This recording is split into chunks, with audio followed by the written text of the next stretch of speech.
大家好，我係 Liz， 我係 Ryan， 歡迎大家收聽願聞其詳。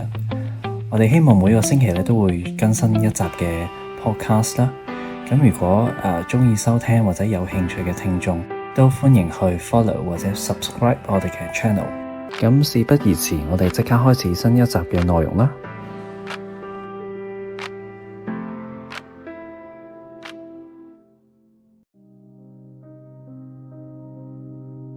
上一集咧，阿 Liz 就同我哋分享咗呢個 Eyeball Killer 畫眼殺人魔，唔知大家仲記唔記得呢？咁如果冇聽嘅咧，都可以聽翻我哋第一集嘅內容嘅。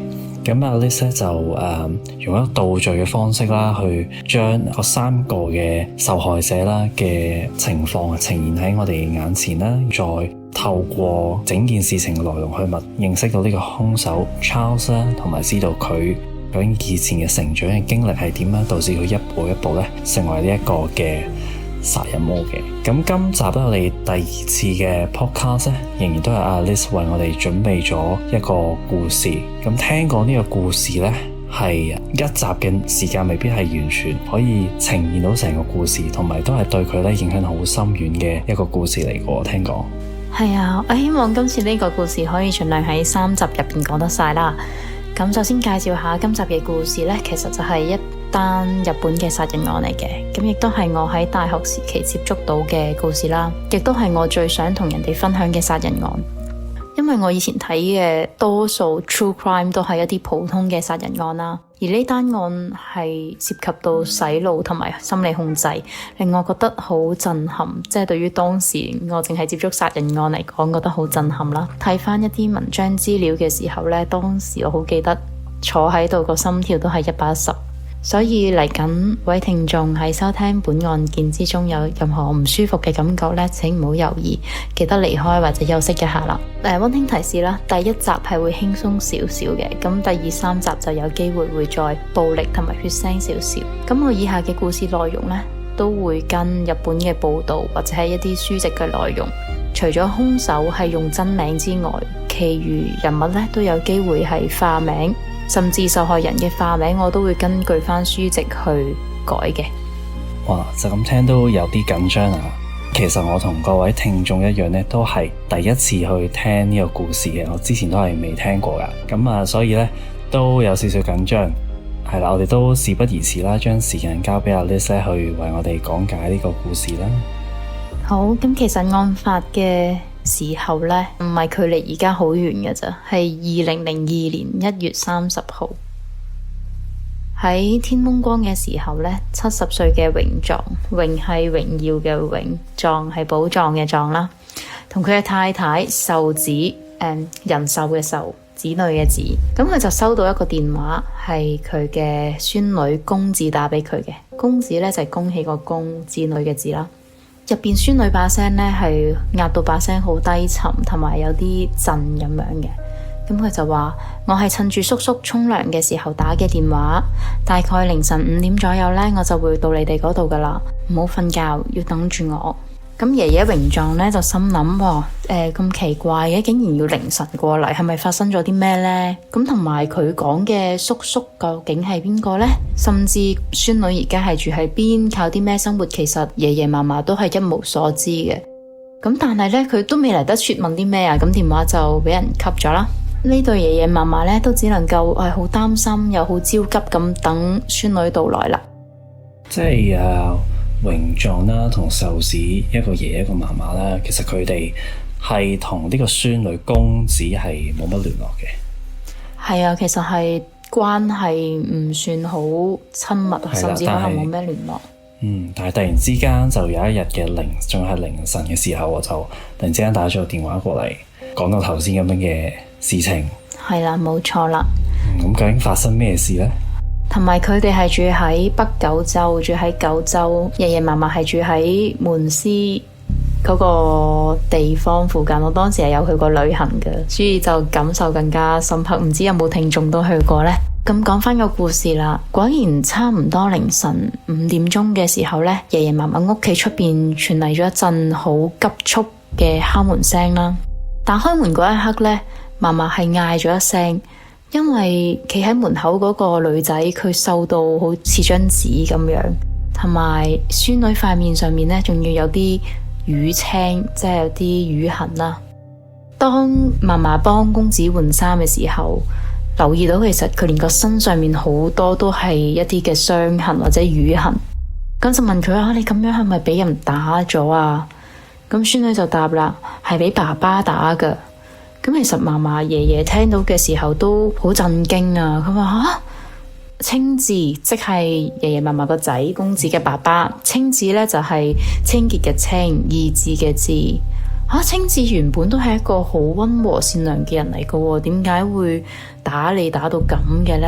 甚至爺爺好嬲，佢話等我嚟教訓佢，你帶你爸爸過嚟呢度。但係呢，孫女就淨係答佢話。爸爸成日都出差嘅，其實我都唔知佢而家喺邊度，然後就唔再講關於爸爸嘅嘢啦。咁自從公子嚟到爺爺嫲嫲屋企一齊生活咧，都過去咗1-2個禮拜啦，佢就開始漸漸咁恢復咗精神啦。咁就開始想話，我想搵份兼職嚟做，就想爺爺嫲嫲咧幫手加入呢個國民健康保險，即係有啲似英國嘅 N9，係咪啊？係，即係應該都係 National Insurance 咁樣嘅文件啦，係啦，因為日本都係冇身份證嘅，咁所以呢種國民健康保險呢，其實都係一種身份證明文件嚟嘅。咁公子嗰陣時佢其實幾大呢？或者同埋頭先你講已經同爺爺嫲嫲住咗1-2個星期啦，咁係咪當中都冇人揾佢，冇一個叔叔或者佢爸爸都冇人去嚟到尋找佢呢？係啦，呢一個首先講一講公子當時幾歲啦。其實佢都17歲，接近就嚟18歲咁樣噶啦，係17歲，所以就話想搵份兼職。但係住咗1-2個禮拜之後呢，即係搞咗呢個國民健康保險之後呢，佢亦都去探望咗阿姑媽，即係佢爸爸嘅家姐，就叫做雅子。雅係優雅嘅雅，子都係子女嘅子啦。咁其實原因呢，就係話阿公子其實佢想搞一張銀行存摺，咁都合理嘅，因為佢想有兼職啊嘛，咁就要有一份屬於自己嘅銀行存摺。雅子呢，就同佢一齊去咗銀行幫佢搞，仲要將個存摺呢都俾咗佢。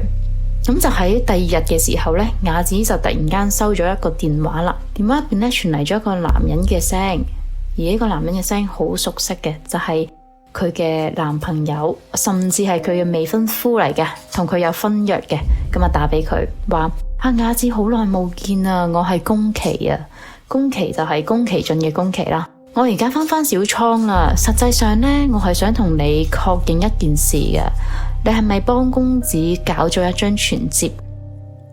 咁其實佢話好耐冇見都係真嘅，因為呢個宮崎佢平時做嘢好忙嘅，所以就好少見雅子。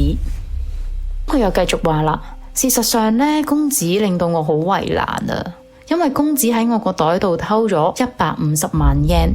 其實真係計翻個匯率同埋當時嘅通脹呢，係大概當時9萬蚊港幣，都好多下。係對於一個未成年嘅人嚟講，應該都係一筆好大嘅一筆金錢嚟嘅。咁但係呢，就係俾清治知道咗呢件事，所以就毒打咗阿公子一餐。然後呢，公子就走咗出去啦。佢話當時公子加入咗一啲不良團伙，即係入咗啲gang，咁啊好可能呢喺度幫手運毒。如果再咁落去就弊啦，連我都會俾阿清治訓斥嘅。咁值得提佢就係叫阿清治做所長嘅，咁所長就係當時可能類似社長咁樣好尊貴嘅地位咁樣啦。佢話而家呢，公子應該就係住喺佢爺爺屋企噶，我希望你可以幫我將佢帶翻嚟。即係呢個叫做宮崎嘅男人啦，似乎佢就同公子嘅爸爸係有啲嘅關係嘅，佢稱呼佢所長啦，可能係工作上嘅關係啦。就咁聽到都好似係佢咧指控呢個女係有一啲藏毒啊咁樣嘅行為啦，同埋佢都好似似乎係話佢身上嘅傷係佢爸爸即係呢個清治所造成嘅。咁講下雅子同呢個未婚夫究竟係點識啦？其實雅子就真係正正係透過細佬清治去認識宮崎嘅。喺雅子眼中呢，佢每一次見面呢，宮崎都係着住好整齊嘅西裝啦，談吐風趣幽默，舉止溫和爾雅。咁雅子當時識宮崎嘅時候係啱啱離完婚，心靈又脆弱少少，咁所以見到一啲咁型嘅男士嘅時候就有啲啲沉船啊，係啊。咁而且宮崎咧喺金錢上佢表現到好慷慨嘅，其實當時雅子係有少少債務喺身上嘅，咁宮崎咧都好豪爽咁話，我幫你還晒，全部還晒咁樣。咁當雅子提到話自己電視壞咗啊，佢都二話不說咧就拎現金去幫佢買部新嘅。咁呢種大方又體貼嘅形象咧，喺阿宮崎提出話求婚嘅時候咧，雅子就毫不猶豫咁樣應承咗啦。即係宮崎睇落都係好有錢嘅，雖然唔知佢係真有錢定係佢可能係刻意塑造呢個形象啊咁樣。係咁，跟住之後又發生咩事？佢哋係咪就定咗婚啊？係啦，係定咗婚嘅，但係咧呢個定咗婚嘅甜蜜好似泡影咁啊！因為宮崎同雅子見面嘅次數咧就急劇減少，取而代之咧就變咗做打電話傾電話。咁佢會同雅子話咧，佢一時咧就喺邊間大學教書，一時咧就話自己咧可以進出呢一個銀行電腦控制室，甚至咧就話自己喺 NASA 度研製火箭，或者係坐喺呢個深海嘅潛水艇入邊打電話。更加令人匪夷所思嘅咧，係佢仲聲稱自己受美軍邀約前往阿富汗戰場擔任導彈工程師。而且咧喺見面嘅時候咧，仲要流住眼淚話：唉，戰爭有幾殘害兒童，幾慘，係喊晒噶。哇！佢吹到都係啊，幾大喎！即係又打仗，又 NASA， 又火箭，又成。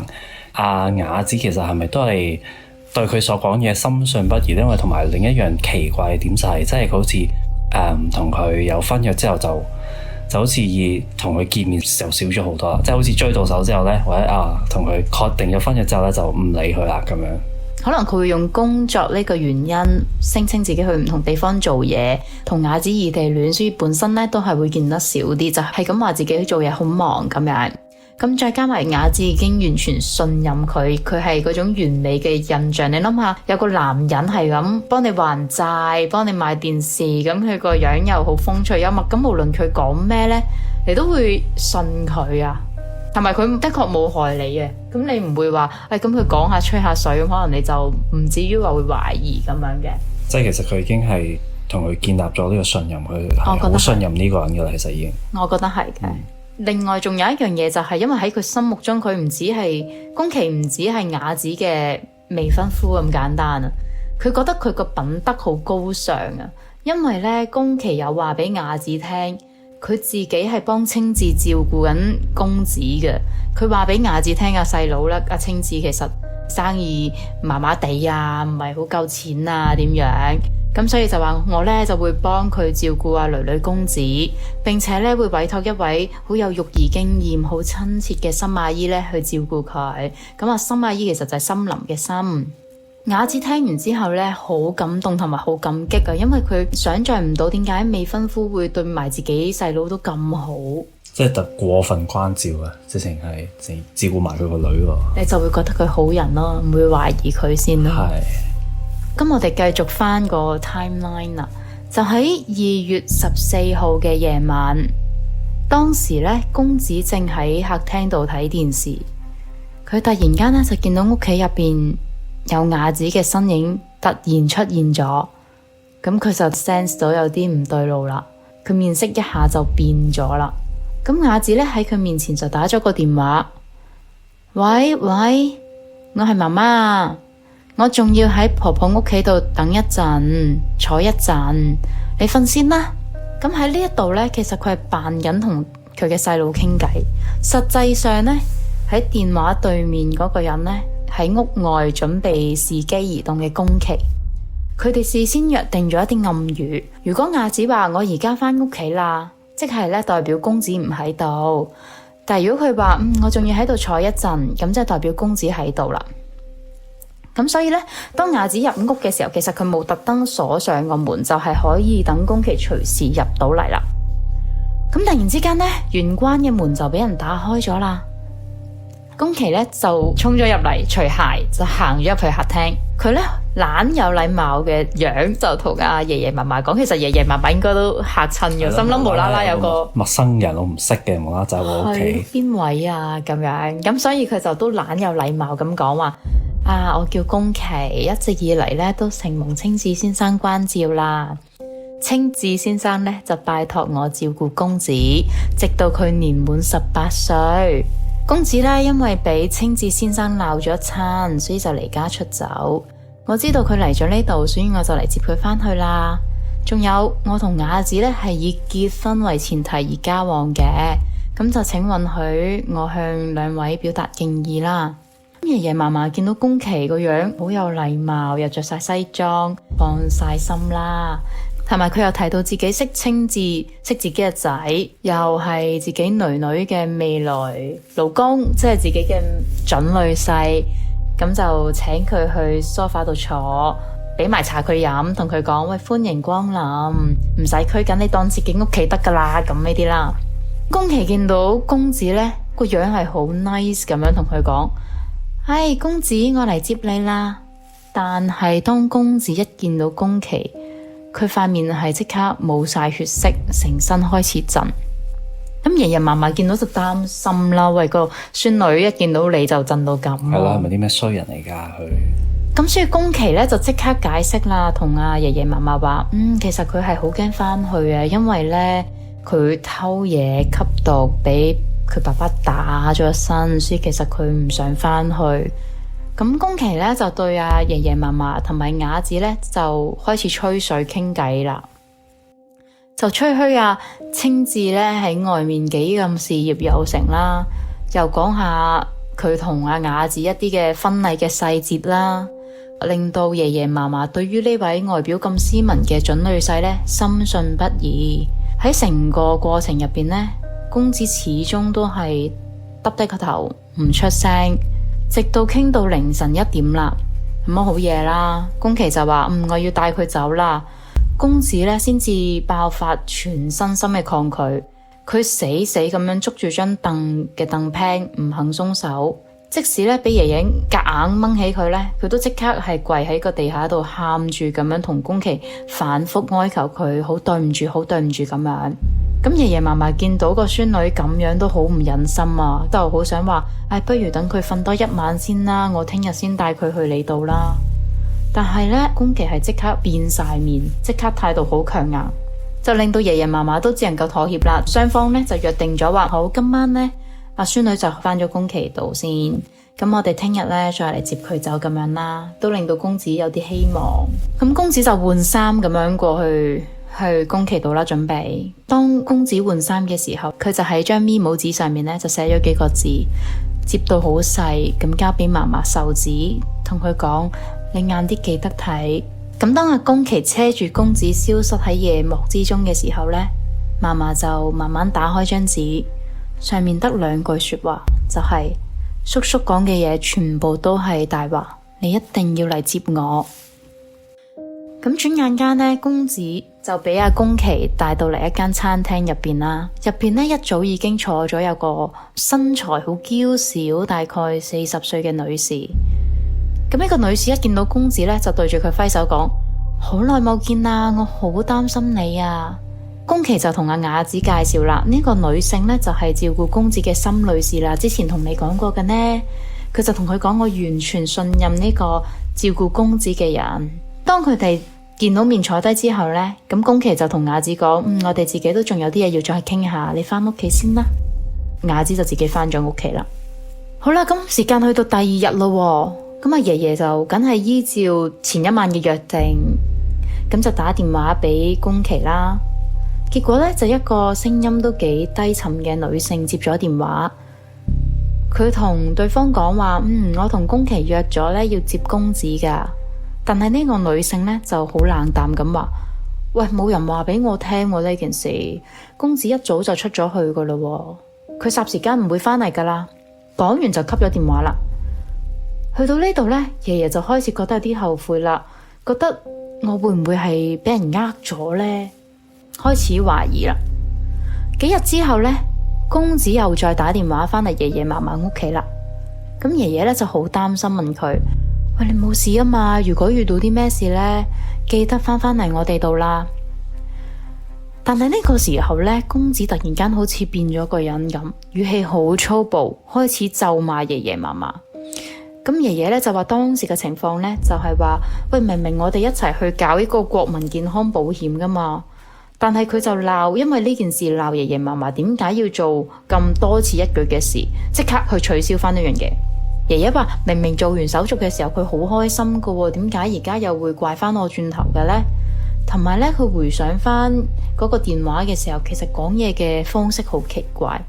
每一次爺爺講完啲嘢嘅時候呢，公子都會好似鸚鵡學舌咁樣細細聲咁再重複一次。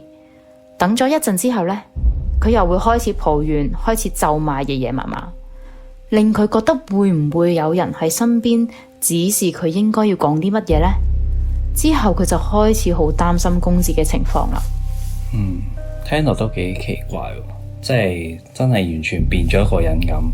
不過我都覺得好似你咁講，就係有機會係其實佢係被逼去講嗰啲説話，做嗰啲嘢，即係可能唔係佢自願，可能隔離真係有人喺度逼住佢，強迫佢要咁樣去回應爺爺咁樣。係呢個係爺爺嘅覺得啫。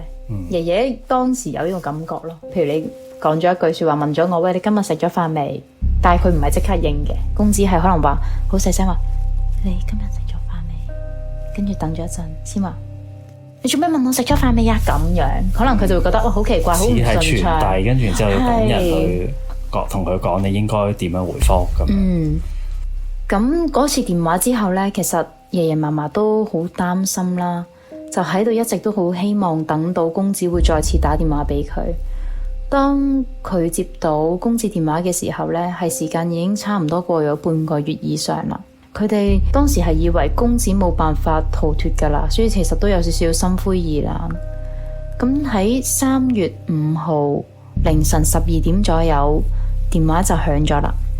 咁呢個又係公子打俾爺爺嫲嫲啦。佢就話：我聽日朝頭早呢又可以出嚟啦。我大概呢喺凌晨5點左右嘅時候會打電話聯絡你哋噶啦。公子呢好細聲，好迅速咁講完啲嘢，又吸咗線。爺爺嫲嫲呢喺凌晨4點左右呢就已經起定身，準備定公子聯絡佢啦。但係時間呢嚟到5點、5點半，甚至去到6點呢，都仲未有人打電話俾佢。6點之後呢，佢哋就開始灰啦，就覺得係咪公子走唔甩呢？喺呢個時候，電話就響咗啦。公子同佢哋講：我喺某某某個建築物嘅停車場度等佢哋。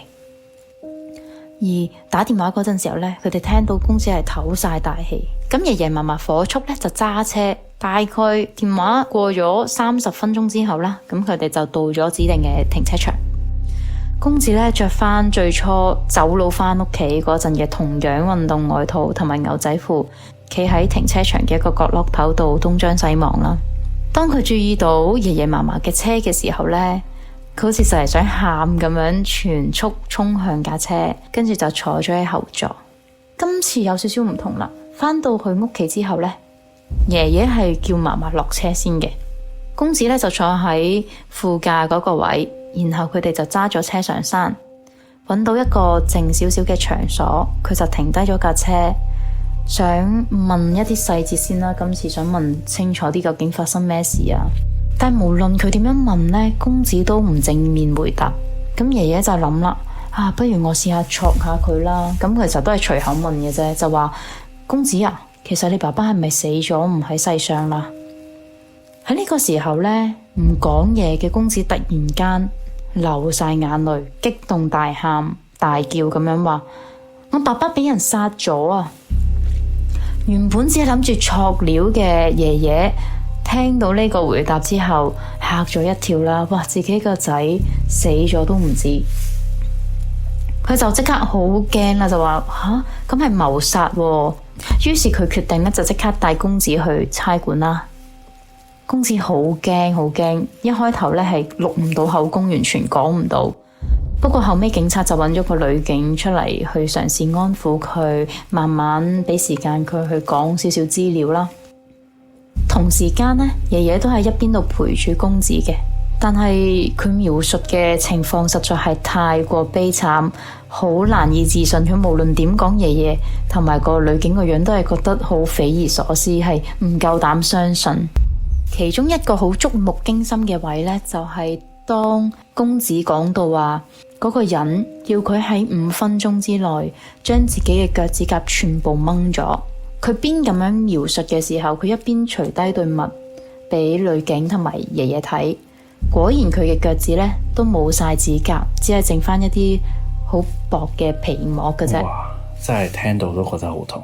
同埋我係完全想象唔到，因為我冇試過見過冇指甲嘅腳趾係點樣，睇到嘅時候都怕。係好痛。咁爺爺係完全冇辦法理解，或者佢根本想象唔到呢個係現實中會發生嘅嘢。而聽完公子嘅描述呢，刑警都係好懷疑咁樣講，佢話你孫女講嘅嘢係好詭異，但係如果佢講嘢全部都係真呢，咁呢個將會係前所未聞嘅案件。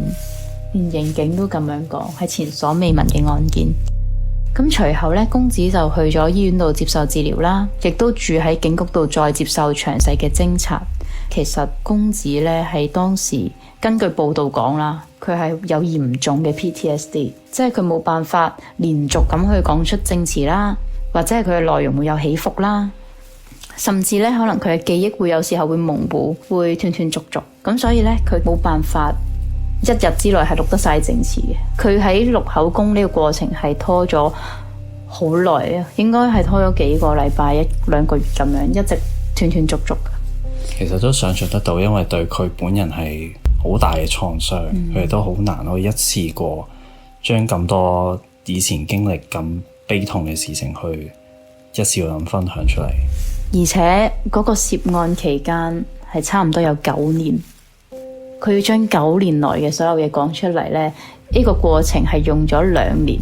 哇！真係冇記錯嘅話，其實已經有9年嘅時間，係有啲好特殊嘅經歷，我喺第2、3集會同大家一齊講解。